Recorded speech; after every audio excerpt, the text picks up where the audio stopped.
Này đông nhấp tay gì đây? Này đông nhấp lời trời.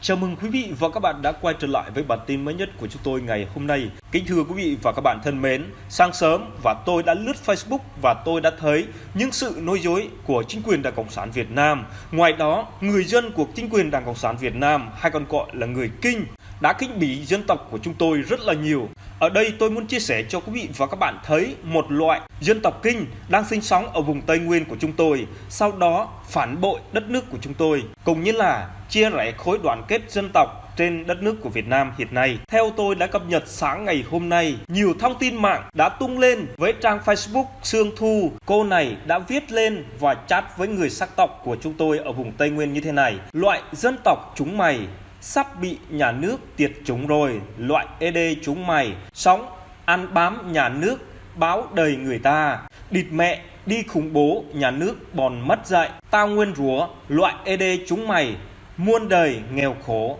tao khinh. Ấy chưa quý vị, ở đây là nói đến vùng Tây Nguyên trung phần của chúng tôi. Chúng tôi chưa bao giờ phân biệt đối xử với người Kinh hay là người ED, người Gia Rai hay 54 dân tộc đang sinh sống và làm việc ở đất nước Việt Nam. Thế còn người Kinh các bạn có hiểu về vấn đề người Kinh hay không? Người Kinh đến từ Bắc Kinh, hay còn gọi là người Kinh, là một cái loại dân tộc mà kinh khủng và cướp của người dân bản địa Tây Nguyên của chúng tôi. Sau đó họ cướp khi mà chúng tôi đứng lên đấu tranh để giải phóng sắc tộc bị áp bức.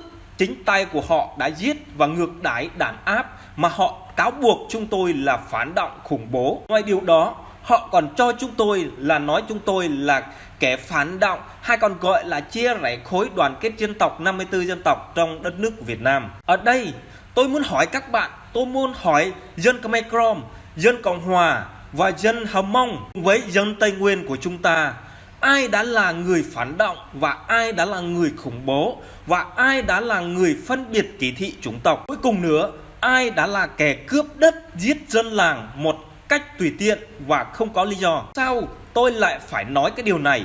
Bởi vì tôi không biết và tôi không liên quan về cái vụ nổ súng ở xã Cà Tur, huyện Chư Quynh, tỉnh Đắk Lắk. Nhưng chính quyền Đảng Cộng sản Việt Nam đã chọc vào nỗi đau khát khao bao lâu nay của tôi. Tôi không thể chịu đựng được nữa và tôi không thể nhường nhịn mãi mãi được. Cho nên tôi phải phơi bày những sự việc người Kinh đã làm với chúng tôi, cũng như là chính quyền Đảng Cộng sản Việt Nam đã đối xử với chúng tôi như thế nào. Tôi muốn nhấn mạnh ở đây là đừng nghe những gì Cộng sản nói, hãy nhìn những gì Cộng sản làm. Khi đó người dân Cộng sản và không khác gì nhà nước của họ, họ muốn tiệt chủng chúng tôi như một con súc vật mà họ đã từng giết chúng tôi trong 2 lần trong quá khứ. Tại bây giờ, chính quyền và cũng như là người dân của họ luôn luôn áp giải chúng tôi một cách bí mật, và họ tiêu diệt chúng tôi một cách bí mật mà không có ai biết. Ở đây, như cô Sương Thu đã viết trong trang Facebook của họ, và họ đã chỉ ra rằng họ muốn tiêu diệt chúng tôi như một con súc vật, và họ muốn tiêu diệt chúng tôi mà không ai biết. Và họ muốn tiêu diệt chúng tôi không phải là riêng người vụ nổ súng, mà còn là tất cả sắc tộc của chúng tôi đang sinh sống ở vùng Tây Nguyên của Việt Nam. Một cái điều cực kỳ quan trọng ở đây, nếu một ai đó đã hiểu về hoàn cảnh của chúng tôi, liệu các bạn có đồng ý với những gì chính quyền Đảng Cộng sản Việt Nam làm và với những gì chính quyền Đảng Cộng sản hành động và nói không? Họ xem chúng tôi như là một con súc vật, họ không xem chúng tôi là một con người hay là một sắc tộc. Họ chỉ xem chúng tôi như một người không có tâm hồn và như một người không có ý thức, và họ luôn luôn cho chúng tôi là một người dân tộc ăn long ở lỗ, và họ chỉ muốn cướp đất đai của chúng tôi, và họ muốn tiêu diệt chúng tôi như là một con súc vật, như một con súc vật. Ở đây, kính thưa quý vị, Việt Nam là một kẻ khủng bố phản động.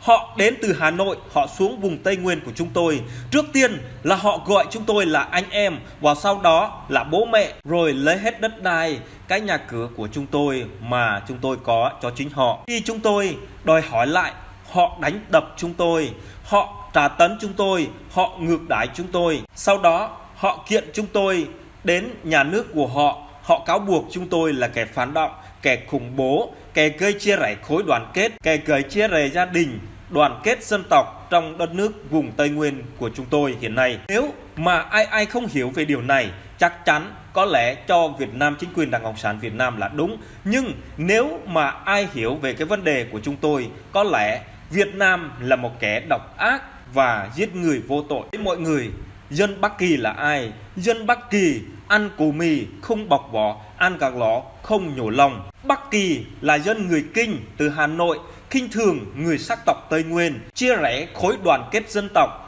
trong đất nước của Việt Nam. Hầu hết hiện tại bây giờ cứ đổ tội là người sắc tộc, người Gia Rai, Ede hay là Mân Âu là người phân biệt chủng tộc, kỳ thị chủng tộc hay là chia rẽ khối đoàn kết. Người đồng bào của tôi, nếu chúng ta không đứng lên đấu tranh, nếu chúng ta không chống lại chính quyền, ngày nào còn chính quyền Đảng Cộng sản Việt Nam và ngày đó chúng ta mất hết đất đai của chúng ta. Ngày nào còn chính quyền Đảng Cộng sản Việt Nam, ngày đó họ sẽ giết chúng ta một cách bí mật mà không có ai biết. Tại theo tình hình mà tôi đã cập nhật ở Việt Nam hiện tại, người bản địa của chúng tôi rất là hoang mang và sợ hãi, lo lắng về mọi thứ, bởi vì chính quyền Đảng Cộng sản Việt Nam đàn áp không ngừng nghỉ. Họ luôn luôn theo dõi từng nhà một, cáo buộc các người dân là phản động khủng bố. Bắt được mà ai mặc áo bộ đội hay còn gọi là mặc áo lính thì phải bắt điều tra, nhốt vào tù. Ngoài điều đó, ai mà chạy thì bắn ngay tại chỗ. Kính thưa quý vị, quay lại vụ việc phân biệt chủng tộc, kỳ thị chủng tộc ở đây là nhiều người đang bực xúc, nỗi buồn không bao giờ nguội đi. Có bao nhiêu người viết lên trong tâm sự của mình cho cô Sương Thu như thế này: khác giống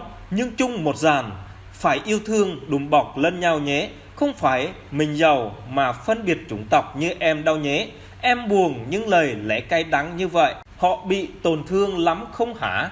Không khác gì em cũng là một phần chia rẽ khối đoàn kết dân tộc ta. Nhiều lúc nghe câu bọn dân tộc tôi thấy tủi thân lắm. Họ cũng có cáo hình giống như mình cơ mà. Họ cũng đi làm mưu sinh sống và qua ngày như bao người khác đó. Họ cũng chẳng ăn bám ai cả. Em hãy ngẫm nghĩ lại và những lời lẽ của em vừa buông ra trên mạng xã hội đi. Chúng ta hãy cùng nhau chung sống với khối đoàn kết dân tộc ở Việt Nam. Đó quý vị, ai đã là người nhận xét cũng chính là người Kinh. Họ đâm rồi họ xoa, như hiện tình trạng bây giờ tại vùng Tây Nguyên có vụ nổ súng ở tỉnh Đắk Lắk đã cướp đi 11 dân thường bị mất mạng. Họ giết đi và họ cáo buộc là phản động khủng bố. Sau đó họ lấy súng của họ đặt vào vị trí của người tử vong. Đó, họ kết tội những người thượng của chúng tôi đứng lên đấu tranh, nói là khủng bố, phản động, chống chính quyền Đảng Cộng sản Việt Nam, nhà nước của họ. Ở đây, nếu mà nhà nước mà không cướp đất hay là đàn áp dân, cho dân tự do quyền con người, chắc có lẽ việc đó không xảy ra. Ở đây, tôi muốn đọc thêm những bài viết mà người sắc tộc của tôi đã viết ra về tâm sự để đối kháng với những ai mà phân biệt chủng tộc. Tôi sinh ra và lớn lên mảnh đất hình chữ S của Việt Nam thân yêu, được mang danh hiệu quốc tịch Việt Nam như bao người khác, và tự hào hơn thế, được sinh ra trên mảnh đất cao nguyên hùng vĩ Đắk Lắk với những nền văn hóa ẩm thực đặc sắc ở nơi đây, và cũng hội tụ và các dân tộc đang sinh sống trên mảnh đất này như là Ede, Bana, Gia Rai, Kinh, Mông, vân vân. Em sinh ra trên mảnh đất mang tên dòng sông mẹ Krona và yêu dấu, và đây cũng là những suy tư của em khi lướt Facebook thấy bé này đăng như này, rất là buồn. Đẹp nết na hiền diệu, em mở mồm ra câu nói là thui quát câu đó hả? Dân tộc Việt Nam là một, sao em có thể buông những lời lẽ cay đắng và nghiệt ngã đến một cộng đồng người ED như vậy? Họ cũng là một con người, họ cũng lo, sợ, nơm nớp như vậy em đó. Trước khi nói, em hãy phân tích và cái gì cần nói ra, cái không nên nói thì đừng có nói. Đây là cộng đồng mạng, chúng ta cùng sinh sống và trên mảnh đất hình chữ S này. Phải nhớ lấy cầu, bảo ơi thương lấy bi cùng, tuy rằng khác giống nhưng chung một dàn. Đây, Sương Thủy tôi muốn gửi lấy đến người Kinh chúng mày. Mày sẽ chịu hậu quả cái điều mày nói trước pháp luật của chúng mày sau này. Cảm ơn quý vị và các bạn đã quan tâm và theo dõi. Xin kính chào và hẹn gặp lại.